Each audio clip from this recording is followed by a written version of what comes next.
નમસ્કાર મિત્રો સ્વાગત છે તમારું અમારી યુટ્યુબ ચેનલમાં। આપની સાથે હું છું પેનલગીરી ગોસ્વામી। આજના વેધર એનાલિસિસમાં વાત થશે આજે તારીખ 28 ઓગસ્ટથી લઈને 9 અથવા તો 10 સપ્ટેમ્બર સુધી ગુજરાતમાં કેવું રહેશે હવામાન।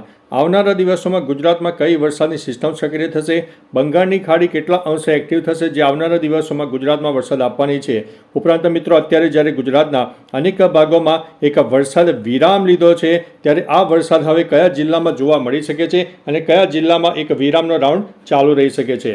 મહત્વનું છે કે મિત્રો આજે તારીખ 28 ઓગસ્ટ છે તો આજે વહેલી સવારથી જ સૌરાષ્ટ્રના અનેક પંથકમાં વાદળછાયું વાતાવરણ જોવા મળ્યું છે।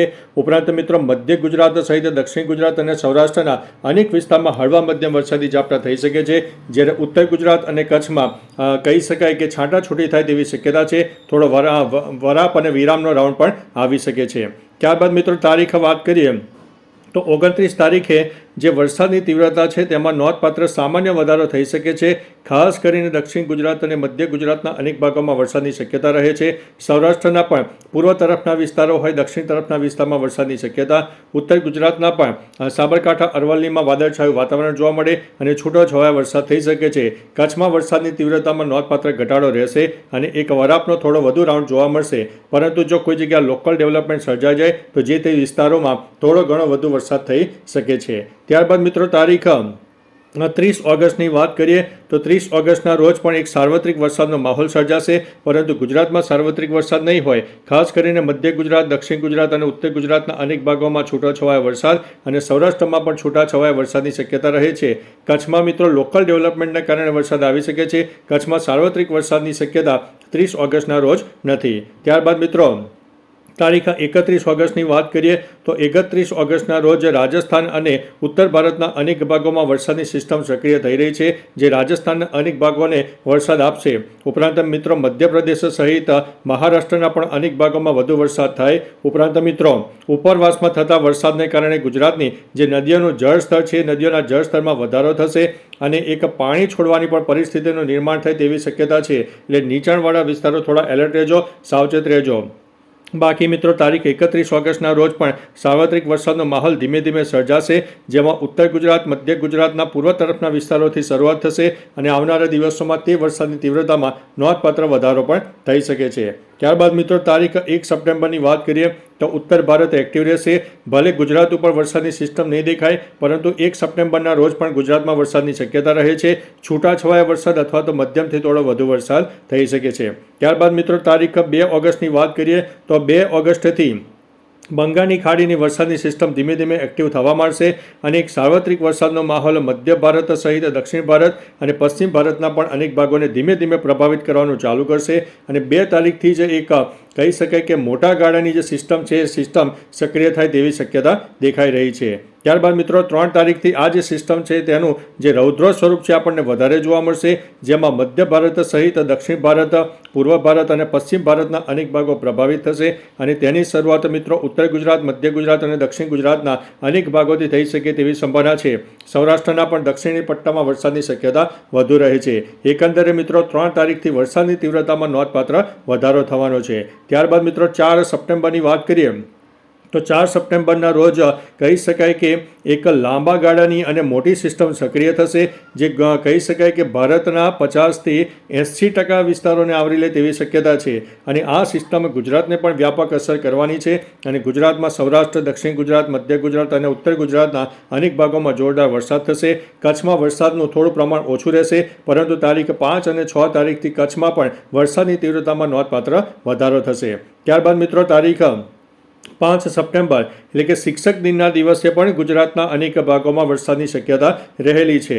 ખાસ કરીને સૌરાષ્ટ્રનો ઉત્તર પટ્ટો હોય, મધ્ય પટ્ટો હોય, દક્ષિણ પટ્ટો હોય અને પૂર્વ વિભાગ હોય। ઉપરાંત મિત્રો દક્ષિણ ગુજરાત, મધ્ય ગુજરાત અને ઉત્તર ગુજરાતના પણ અનેક ભાગો પ્રભાવિત થશે અને ધીમે ધીમે કચ્છમાં પણ વરસાદની શક્યતા રહેલી છે। ત્યારબાદ મિત્રો તારીખ 6 તારીખનો સેટેલાઇટ ઇમેજ જોઈએ તો 6 તારીખે જે સિસ્ટમ છે તેની આંખ છે એ દક્ષિણ ગુજરાત અને સૌરાષ્ટ્ર ઉપર આપણને વધુ જોવા મળશે, જેના ભાગરૂપે થઈને સૌરાષ્ટ્ર સમગ્ર, દક્ષિણ ગુજરાત સમગ્ર, મધ્ય ગુજરાત સમગ્ર અને ઉત્તર ગુજરાતના પણ અનેક ભાગોમાં ભારેથી ભારે વરસાદ થઈ શકે છે.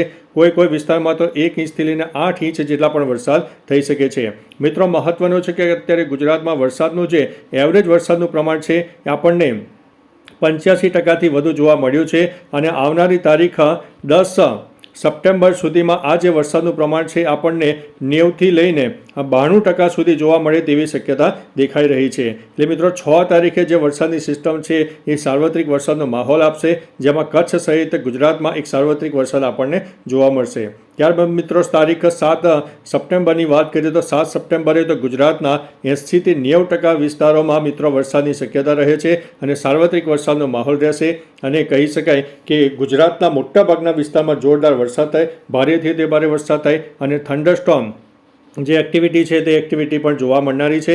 વીજળી પડવાની પણ સંભાવના તારીખ 6, 7 અને 8 સપ્ટેમ્બરની આસપાસ વધુ રહેલી છે.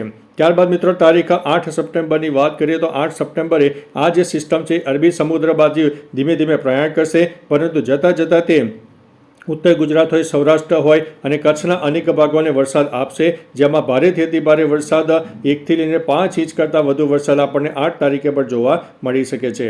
ત્યારબાદ મિત્રો, તારીખ 9 સપ્ટેમ્બરની વાત કરીએ તો આ જે સિસ્ટમ છે એ અરબી સમુદ્રમાં ધીમે ધીમે આગળ વધવાની છે અને વરસાદની તીવ્રતામાં ધીમે ધીમે ઘટાડો થશે, પરંતુ સાર્વત્રિક વરસાદના માહોલ વચ્ચે આપણને છૂટોછવાયો વરસાદ પણ મળવાનો છે. ત્યારબાદ મિત્રો, તારીખ 10 સપ્ટેમ્બરની વાત કરીએ તો 10 સપ્ટેમ્બરના રોજ વરસાદની તીવ્રતામાં ધીમે ધીમે જે ઘટાડો છે એ જોવા મળશે, પરંતુ છૂટાછવાયા વરસાદની શક્યતા વધુ રહેશે.